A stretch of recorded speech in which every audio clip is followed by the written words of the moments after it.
thorough information on grounding details for isolated ground circuits in hospital operating rooms, several resources are available. Firstly, the National Fire Protection Association, or NFPA, provides NFPA 99, which is the Healthcare Facilities Code. This code contains requirements for electrical safety in healthcare facilities, including those related to isolated power systems. Secondly, the Institute of Electrical and Electronics Engineers, or IEEE, offers IEEE 3000, which is a guide for grounding of distributed power in healthcare facilities and healthcare information technology. This guide provides recommendations for grounding practices to minimize electrical noise and ensure patient safety. Thirdly, the American National Standards Institute, or ANSI, together with the Association for the Advancement of Medical Instrumentation, or AMI, publishes ANSI/AMI ES 60000 601.12012/R2018, which is the standard for medical electrical equipment, Part 1, General Requirements for Basic Safety and Essential Performance. This standard addresses the safety requirements for medical devices, including those related to grounding.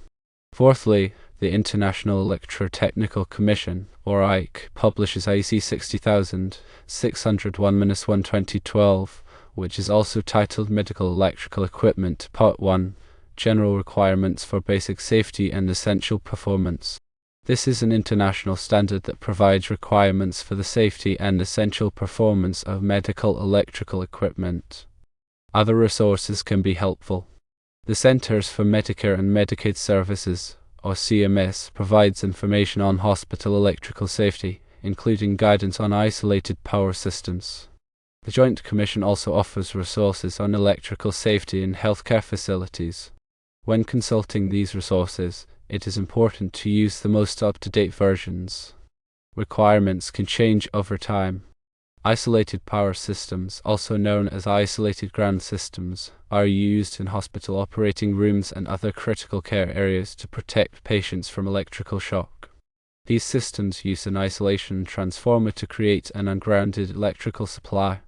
This means that there is no direct electrical path from the power source to ground. If a fault occurs in the equipment connected to the isolated power system, the fault current will not flow to ground, which reduces the risk of electrical shock to the patient. An isolated power system typically includes several components.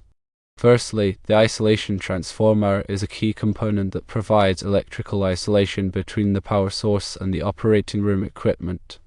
It has a primary winding that is connected to the regular power supply and a secondary winding that provides the isolated power.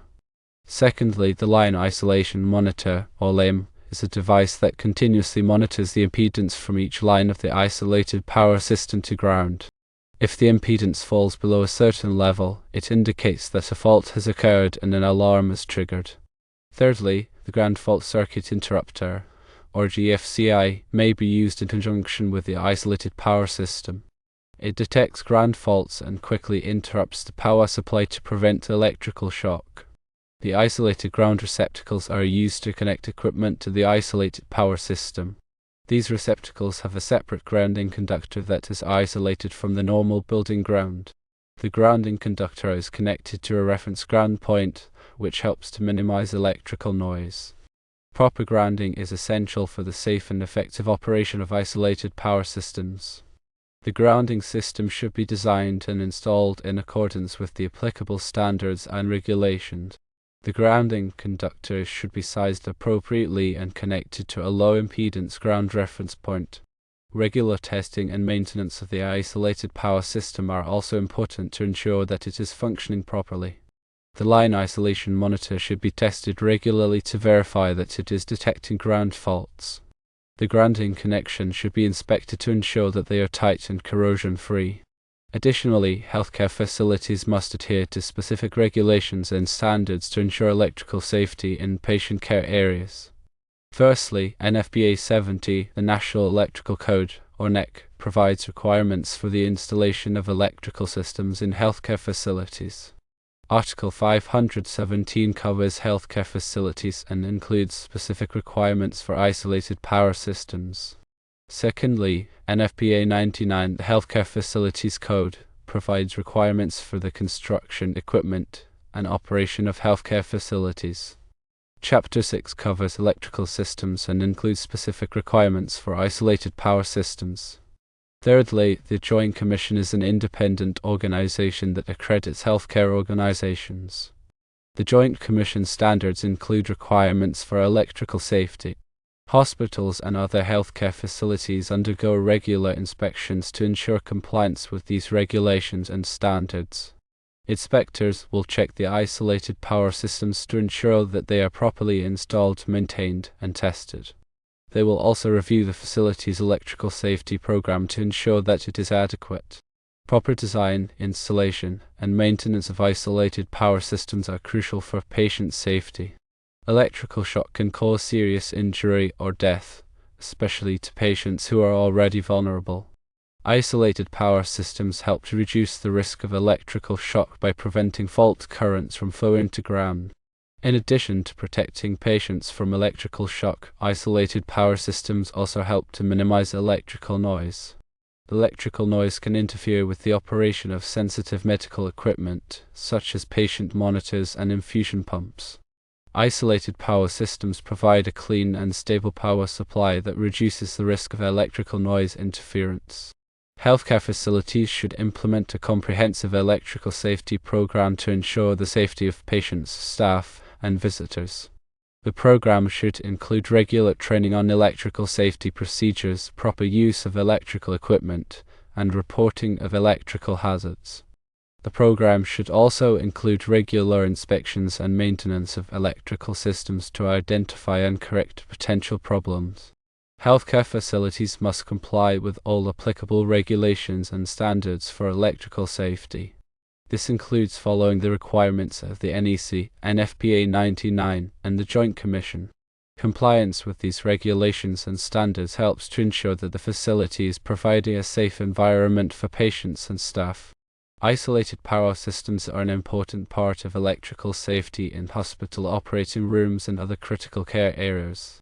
These systems help to protect patients from electrical shock and minimize electrical noise interference. Healthcare facilities should ensure that their isolated power systems are properly designed, installed, maintained, and tested. They should also implement a comprehensive electrical safety program to ensure the safety of patients, staff, and visitors. In addition to the resources mentioned previously, it's essential to consult with qualified electrical engineers and healthcare facility professionals who have experience with isolated power systems. These experts can provide guidance on the design, installation, and maintenance of these systems, ensuring compliance with all applicable codes and standards. They can also help to develop a comprehensive electrical safety program tailored to the specific needs of the healthcare facility. It's important to remember that isolated power systems are just one component of a comprehensive electrical safety program. Other important elements include regular inspections of electrical equipment, proper grounding of electrical systems, and ongoing training for healthcare staff on electrical safety procedures. By implementing a multifaceted approach to electrical safety, healthcare facilities can create a safer environment for patients, staff, and visitors. The specific requirements for isolated power systems can vary depending on the type of healthcare facility and the specific application. For example, the requirements for an operating room may be different from the requirements for an intensive care unit. It's important to consult with the applicable codes and standards to determine the specific requirements for each application. Regular maintenance and testing of isolated power systems are essential to ensure their continued safe and effective operation. Maintenance should include visual inspections of the system components, testing of the line isolation monitor, and verification of the grounding connections. Testing should be performed by qualified personnel using calibrated test equipment. The results of the maintenance and testing should be documented and kept on file. In addition to the technical aspects of isolated power systems, it's also important to consider the human factors. Healthcare staff should be properly trained on the operation of the system and the procedures to follow in the event of a fault. Clear and concise signage should be posted to indicate the presence of an isolated power system and the potential hazards. By addressing both the technical and human factors, healthcare facilities can maximize the safety and effectiveness of their isolated power systems. Electrical safety is a critical concern in healthcare facilities, and isolated power systems play a vital role in protecting patients and staff from electrical hazards. By understanding the principles of isolated power systems, consulting with qualified experts, and implementing a comprehensive electrical safety program, healthcare facilities can create a safer environment for everyone. Consider that NFPA 99 provides comprehensive guidelines, and the NEC Article 517 is relevant. Also, it is crucial to have a qualified electrical engineer design and oversee the installation. Also, proper documentation and record keeping of all inspections, tests, and maintenance activities related to the isolated power system are essential for compliance and for tracking the system's performance over time. This documentation should include the date of the activity, the name of the person performing the activity, the results of the activity, and any corrective actions taken. Consider the use of redundant systems. In some critical care areas, it may be appropriate to install redundant isolated power systems to provide an extra layer of protection in the event of a failure. A redundant system consists of two or more isolated power systems that are connected in parallel. If one system fails, the other system can automatically take over, ensuring the continuous supply of isolated power. Also consider surge protection devices. Surge protection devices, or SPDs, can help to protect isolated power systems from damage caused by voltage surges.